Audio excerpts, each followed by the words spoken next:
Là, comme vous voyez, on a tout mis le paillis dans l'allée. Pardon, l'allée où on passe. Puis la seule chose qu'on fait, comme d'habitude, on va aérer le sol en donnant un petit coup de broc. Fait que je vais faire ça dans tous les rangs où il y avait les pommes de terre, puis où on veut mettre nos fraises qu'on va planter en alternance avec de l'ail. Parce que c'est deux cultures qui vont bien ensemble. Puis je vais vous montrer une couple d'affaires concernant l'ail avant de les planter. Vous voyez de la roche on laisse ça là. Ça on en a déjà parlé, ça on en a déjà parlé. Oups! Prise! Pourquoi on prend le... Vous voyez pourquoi on prend le bras? Pourquoi on prend quelque chose de pas trop large? Parce qu'on frappe encore passablement de stock de roche. Mais vous voyez, regarde, il y a des places qui rentrent. Ils rentrent au complet. Ça, c'est vraiment le fun. C'est vraiment... On est vraiment content du résultat.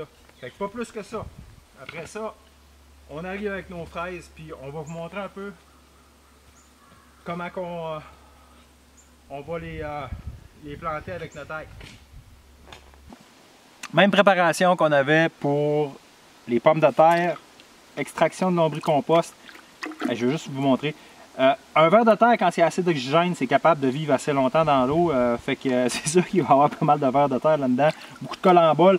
On espère juste qu'on va faire ça assez vite pour qu'ils survivent. Regardez un petit peu, je vais vous montrer la densité. C'est du lombricompost. Hein? Fait que ça, c'est nos vers. Fait qu'on mélange. On va tremper nos racines, puis peut-être aussi nos plants, pour que la phylosphère, la surface des feuilles, qui s'appelle la phylosphère, soit colonisée. On va mettre le reste. Ça, c'est du lombricompost très très mature. Là. Les vers ont eu le temps de reprocesser, puis de reprocesser, puis de reprocesser. Fait que ça, c'est notre mélange. Notre mélange est prêt. De la Great Northern, c'est de la hardneck. Ce qui veut dire qu'on est capable de la casser en coupant la tige. La tige est extrêmement rigide. Puis ça vous donne une idée. Les fleurs sont ici. Quand on récolte des fleurs pour avoir des bulbilles, ils sont à peu près à cette hauteur-là. Ce qui arrive, c'est quand on attend pour récolter des fleurs, le bulbe, lui, en dessous, il s'ouvre. Puis il se prépare à se séparer pour pouvoir germer le printemps d'après. Fait qu'habituellement, il n'y a pas un gros... Je ne sais pas pourquoi il n'y a pas un gros succès de germination avec les bulbes qui sont déjà ouverts, parce qu'ils le font naturellement, de toute façon. Mais on va en essayer ici quand même. On a amené d'autres bulbes. Que quand on casse, ça donne 4 à 5 cailloux. On appelle ça des cailloux. Les 4 morceaux de bulbes qui vont donner des plants d'ail. Fait qu'on va vous montrer un peu qu'est-ce qu'on va avoir pour planter dans notre rang de fraises et d'ail. Fait que je vais vous montrer comment casser ça. Ça va vous donner une idée. Mais là, comme je vous dis, il y a à peu près 100% des bulbes là, qui sont ouverts. Mais on va essayer d'en trouver des pots ouverts. Il y en a dans la gang. Bon, là, j'en ai trouvé une. Bon, elle est ouverte un petit peu. Elle n'était pas ouverte. OK? Fait que je vais vous montrer. On se laisse assez de jus pour pouvoir la casser. Quand on la casse, on prend quelque chose de dur. Ça peut être une roche, un bout de bois, n'importe quoi. Habituellement, pour le séchage, mieux de couper les racines. Quand on casse, on fait ça. On peut faire exprès. Fait qu'on a nos 4 cailloux. Puis vous voyez, c'est ça qui fait de la hardneck qu'on est capable de la casser. C'est que le centre du... Puis ça, c'est des pas pires bulbes, ça. Puis vous voyez, ça, c'est des bulbes qui ont été arrachés à temps. C'est ça qu'on va planter ici. Ceux-là qui sont là, ouverts. Puis vous voyez ce que ça fait, les enveloppes protectrices qui... Ça varie là, quand elle est prête, la Great Northern, il y a à peu près 7 enveloppes. Une enveloppe par feuille. Là, on ne voit plus les feuilles sont toutes décomposées, mais regardez, elle commence à germer, puis je vais vous montrer un bulbe qui est vraiment... Les 4 cailloux germent. Fait que là, ce qui se passe, c'est que si je plante ça tout de suite, OK? Eux autres, ils vont continuer à germer, l'hiver va arriver, ils vont geler, puis quand le printemps va revenir, ils vont avoir dépensé beaucoup de leur énergie à germer. Fait que... ça lèvera pas. Là, j'en ai eu 2 autres qui sont pas ouverts. Je vais vous montrer. On frappe ce bout-là sur quelque chose de dur. Le bout sort, ça crée un trou. Puis après, on peut séparer les cailloux. Je peux recommencer encore, j'en ai un autre. Là, elle croche un peu, par exemple. Puis vous voyez, je ne l'ai pas coupé vraiment long, ça fait que j'aurais pas vraiment de lousse. Puis un petit truc comme ça, faites attention parce que de l'ail, quand vous manipulez ça, c'est un peu comme une pomme, là, un peu moins épais qu'une pomme, mais si vous la cognez trop fort, elle va faire une poque, puis ça va faire en sorte que votre caillou va se décomposer. Il va être comme infecté. Ben, infecté, c'est que le tissu va devenir mou, puis ouais, exactement, il va se décomposer. Ça fait que quand vous tapez de même, si vous n'avez pas trop long vous vous êtes pas laissé trop long de coups, faites attention pour ne pas taper le bout du caillou en tapant trop fort. Fait qu'allez-y, allez-y mollo, exactement comme je viens de faire. Là, vous avez un exemple de ce qu'il ne faut pas faire, parce que je viens de taper le haut du caillou. J'ai de la misère un peu là. Ok, là, il vient de casser. Vous voyez? Ça, c'est des tout petits cailloux. Là. Très bon à manger, pas de problème. Mais pour la semence, ça ne serait pas vraiment excellent. Mais vous voyez, c'est des cailloux sains, on va les essayer. Puis la balance, je pense qu'on la mettra pas parce qu'ils ont l'air pas mal tout ouverts. Fait qu'on va se concentrer sur ce qu'on avait amené. On a à peu près apporté une cinquantaine de cailloux. Fait qu'on va planter ça à travers notre rang de fraises. Et vous voyez un petit truc là. Ça, c'est un stolon qu'on a récupéré le 4 septembre. On les laisse au frigidaire. Donc, ça fait à peu près 12 jours qu'ils sont là. Puis la profondeur pour les fraises, c'est important parce que si on plante trop profond, on dirait que le plant étouffe. Puis vu qu'il faisait partie d'une chaîne de stolons, que je vois encore, qu'on a coupé, après il y avait un autre petit plant, après un autre, souvent 3 à 4 plants par stolon.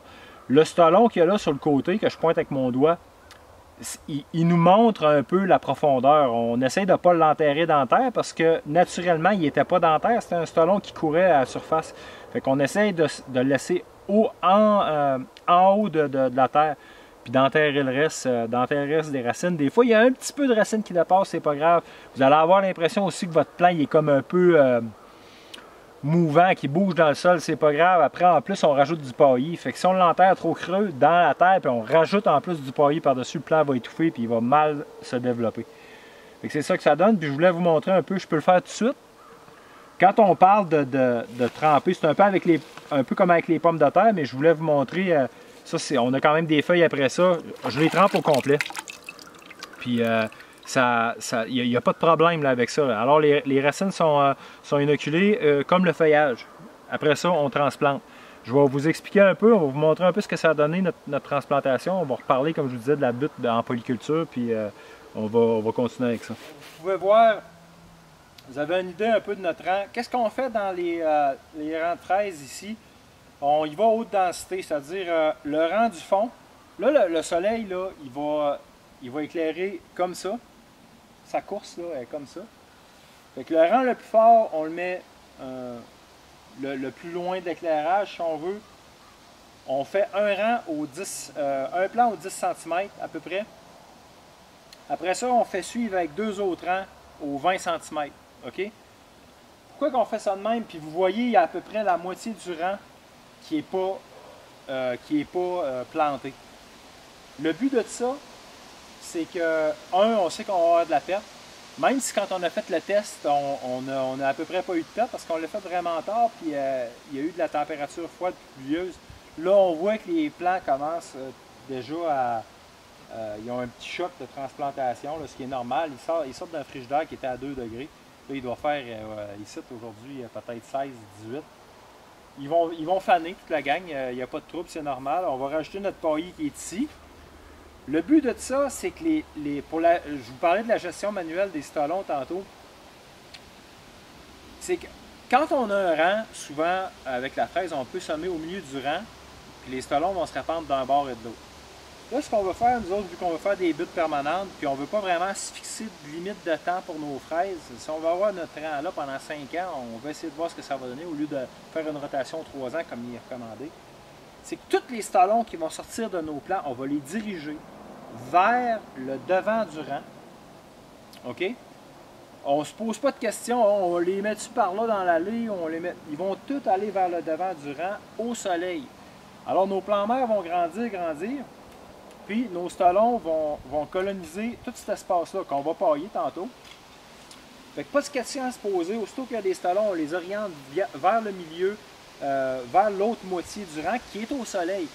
Alors ce qui va arriver, c'est que les plus grands plants, qui vont venir comme eux autres qu'on a à côté, vont faire comme un écran de lumière aux petits stolons qui vont s'implanter en face, qui n'auront aucune compétition lumineuse et qui vont se développer. Ensuite de ça, ce qu'on va pouvoir faire quand et si nos plants mères meurent, on va pouvoir, parce qu'ils vont tous être du même bord, les remplacer au besoin quand les stolons vont être détachés des plants. C'est sûr que dans l'autre vague, quand il va y avoir nos plants les plus âgés vont être de ce côté-là, les stolons vont âger puis ils vont grossir, ils vont faire un peu d'ombre aux plants qu'on va réintroduire de ce côté-là ou aux stolons qu'on va prendre là puis qu'on va diriger vers ce côté-là du rang. On verra rendu là, mais là, ça devrait être très bien. On a quasiment moitié-moitié. On va probablement avoir un peu de perte, mais ça va venir extrêmement dense. Encore là, on a un éclairage d'ombrage, on tient à garder nos arbres, les arbres qui restent, puis on va essayer de travailler avec ça. Là, on va pailler, puis on va aussi semer de l'ail entre les rangs.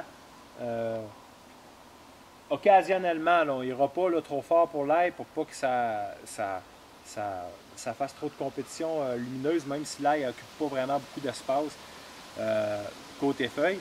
Ce qui est le fun aussi avec l'ail de la fraise, c'est que la fraise, le feuillage, il reste relativement bas.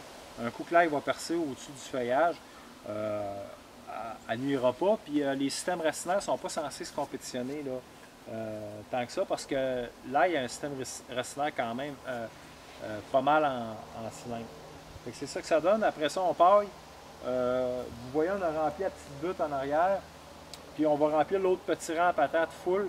Parce que là, on sera jamais, on avait 800 plants ou 900 plants, on ne sera jamais capable de tout planter ça ici. Là. Fait qu'on va y aller fort sur la densité. Ça complète pas mal ce que je voulais vous dire là-dessus. Là, on va aller en arrière de la butte, puis on va vous expliquer un petit peu ce qu'on parlait dans les premières vidéos quand on a commencé à faire la butte ici. Les projets qu'on avait de faire un mur végétal, on va vous expliquer un petit peu comment on va s'organiser pour ça.